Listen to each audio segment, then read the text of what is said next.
যোৱা 85 দিন ধৰি আমাৰ তেজপুৰ ইউনিভাৰ্চিটিত চলি থকা ভ্ৰষ্টাচাৰ আৰু দুৰ্নীতিৰ বিৰুদ্ধে আজি সকলো ওলাই আহিছে। আজি 84 দিনত ভৰি দিলে আৰু আজি আমি 9 ঘণ্টীয়া অৱস্থান অনশনত সকলো বহিছে।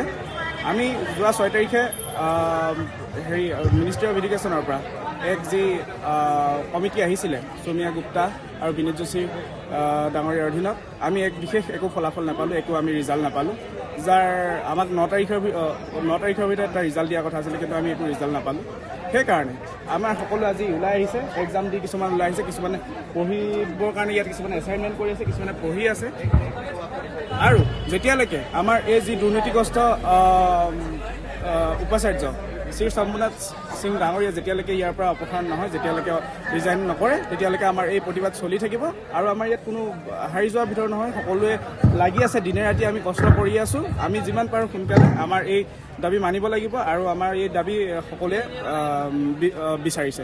সকলোৰে জ্ঞাত যে আমাৰ হিয়াৰামঠু জুবিন গাৰ্গৰ মৃত্যুৰ পিছত সমগ্ৰ অসমৰ লগতে তেজপুৰতো শোকৰ ছাঁ পৰিছে।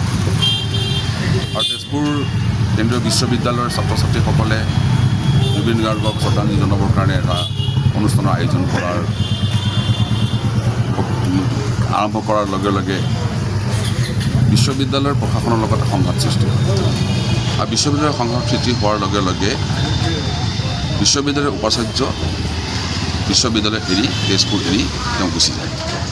গুচি যোৱাৰ পিছত এতিয়া এনে এটা অৱস্থা হৈছে যে ছাত্ৰ ছাত্ৰীসকলৰ শিক্ষা লোৱা, শিক্ষা গ্ৰহণ কৰা, প্ৰশাসনে কাৰ্যালয় ভালকৈ চলোৱা, সকলো দিশতে এটা খেলি মেলি সৃষ্টি হৈছে। এতিয়া তেজপুৰ কেন্দ্ৰীয় বিশ্ববিদ্যালয় বন্ধ হওঁ অৱস্থা। এতিয়া তেজপুৰীয়া ৰাইজ হিচাপে, যিহেতু তেজপুৰ এই বিশ্ববিদ্যালয়খন আছে, তেজপুৰৰ ৰাইজ হিচাপে তেজপুৰ ৰাইজ বহুত মৰ্মাহত হৈছে। তেখেতসকলে কৈছে যে মই বিধায়ক হিচাপে এটা ব্যৱস্থা ল'ব লাগে। আৰু ব্যৱস্থা লওঁতে সিদ্ধান্ত লোৱা হৈছে যে আমি সকলো তেজপুৰীয়া ৰাইজে মাননীয় কেন্দ্ৰীয় শিক্ষামন্ত্ৰী ধৰ্মেন্দ্ৰ প্ৰধানজীলৈ এখন পত্ৰ প্ৰেৰণ কৰিব লাগে, মাছ পত্ৰ, সকলোৱে লিখা পত্ৰ আমি প্ৰেৰণ কৰিব লাগে বুলি আমাৰ এটা প্ৰস্তাৱ লোৱা হৈছে। আৰু সেই মৰ্মে আজি তেজপুৰৰ প্ৰধান ডাকঘৰত এই পত্ৰ আমি প্ৰেৰণ কৰিবৰ কাৰণে সিদ্ধান্ত লৈছোঁ। আৰু ইতিমধ্যে আমি 500ৰ অধিক আমি পত্ৰ ইতিমধ্যে আমি দিছোঁ। আৰু এয়া আমাৰ শুভাৰম্ভ। আৰু আজিৰ পৰা তেজপুৰীয়া ৰাইজে এনেদৰে পত্ৰ প্ৰেৰণ কৰি থাকিব। आज यहाँ छात्र हंगर स्ट्राइक कर रहे हैं। मेरे लिए ये, मैं इसे फास्ट या अनशन कहूँगा, ठीक है। और मेरे लिए ये प्यूरिफाइंग एक प्रोसेस है जिसमें बॉडी के टॉक्सिसिटी ख़त्म होती है। एनिमल किंगडम में भी आप देखेंगे कि जब जानवर बीमार होता है तो अपने आप को सही करने के लिए खाना बंद कर देता है।